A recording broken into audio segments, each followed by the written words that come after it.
नमस्कार, मैं करिश्मा सिंह, आप देख रहे हैं करिश्मा की रिपोर्ट। यहाँ पे हमारे साथ दो अभ्यर्थी मौजूद हैं जो सीटेट के अभ्यर्थी हैं। ये कुछ अपने मन की बात रखना चाहते हैं।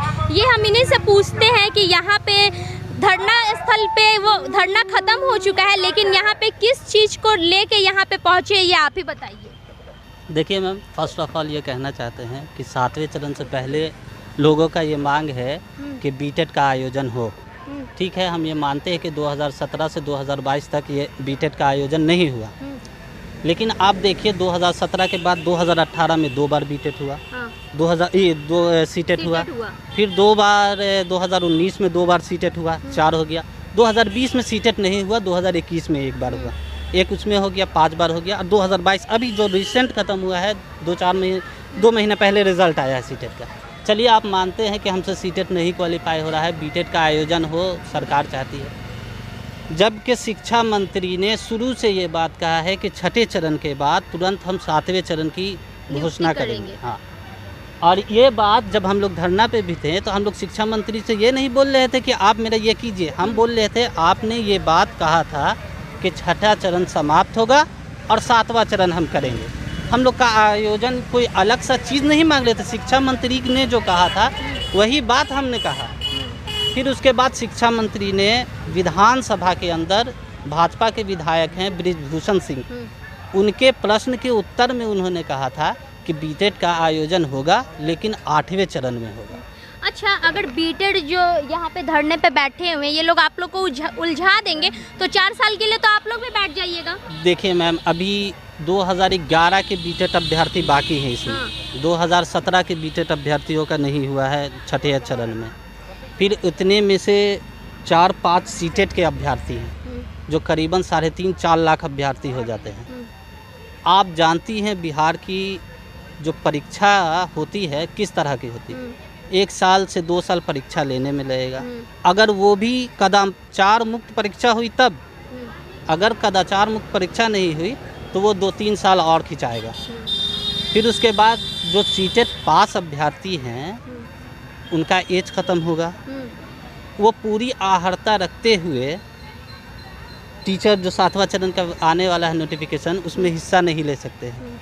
इन्होंने अभी बीएड पास किया है और हम गारंटी के साथ कहते हैं कि जो भी बीएड है सभी ने सीटेट का एग्ज़ाम दिया होगा, उसमें क्वालिफाई नहीं हुए तो सोचते हैं कि हम किसी तरह से बीटेट को साथ लेके चले और सीटेट रुकवा दे ताकि हम लोग का बीटेट हो। जी मैम, बिल्कुल यही बात है।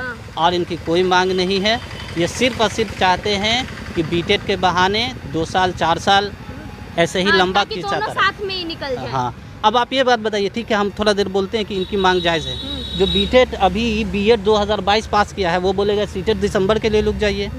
जो दिसंबर वाला को नहीं क्लियर होगा वो बोलेगा जुलाई में सीटेट होता है, उसके लिए आप लोग 4 साल से इंतजार कर रहे हैं। तब हमेशा मतलब सरकार कोई ना कोई तो डेडलाइन देगी, उसी के हिसाब से 15 दिनों के कारण हम लोगों का 6ठे चरण में रुका है। अगर आपको ये नहीं है तो देखिए, हम मेरा जो सीटेट पास किए हैं उसका मेरे पास डिजी लॉकर में ये भी है, हम प्रूफ के साथ बात कर, सिर्फ 15 दिनों के कारण हम लोगों का 6ठा चरण चुका।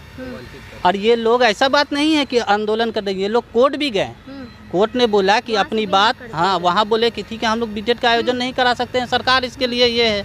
सरकार ने बोला कि अभी मेरे पास, जब आप ही बताइए 2 ऑटो है, दोनों का भाड़ा एक, किराया एक, जाना एक ही जगह है, सिर्फ हम इसलिए उस ऑटो पे नहीं बैठे कि उसका कलर अच्छा नहीं। तो इन लोगों का मांग यही है कि सीटेट वाला, हमको सीटेट नहीं क्वालिफाई हो पा रहा है तो हम बीटेट के थ्रू जाएं। अच्छा, सचिवालय के जो प्रमुख है दीपक नाम है ना, दीपक सर जो है, उन्होंने भी साफ तौर पे क्या दिया है कि पहले किसी भी हाल में सीटेट होके रहेगा। उन्होंने कहा है, रवि प्रकाश सर ने लेटर बजाफ्ता निकाला है कि सीटेट का आयोजन हम करेंगे। उन्होंने कभी नहीं कहा है कि नहीं करेंगे, लेकिन अभी मेरे पास अभ्यर्थी हैं। अब आप बताइए, आप क्वालिफाइड होने के बावजूद यहाँ रहें, और कोई बिना क्वालिफाइड हुए आए और आपको कह दे कि हमको पहले क्वालिफाइड कीजिए तब हम करेंगे। इन्हीं की आप बोलते रहे कि इनकी मांग हम मान लेते हैं कि जायज़ है, तो उन अभ्यर्थियों का क्या जो अभी बीटेट बीएड कर रहे हैं, उन अभ्यर्थियों का क्या जो दिसंबर सीटेट के लिए इंतज़ार कर रहे हैं। तो ये तो सिस्टम हमेशा चलते रहेगी। तो अब आप बोलिए कि सिस्टम चल रहा है, अभी आप बहाली मत कीजिए, पहले हम लोग का हो जाए तब कीजिए, ये तो जायज़ नहीं ना है मैम। ये जो अभ्यर्थी इनका साफ तौर पे यही कहना है कि ये जो बीटेड वाले मांग को लेके बैठे हैं, इनके हो सकता है, मैं ये नहीं कह रही हूँ कि उनकी मांग जायज़ नहीं है, लेकिन इनके नज़रिए से इनकी मांग जायज़ नहीं है। और इनका कहना है कि जब सब तरफ से बोल दिया गया है कि पहले सीटेट होगा तो पहले सीटेट ही होगा। ऐसे ही तमाम अपडेट के साथ मेरे साथ बने रहिए। मैं करिश्मा सिंह, आप देख रहे हैं करिश्मा की रिपोर्ट।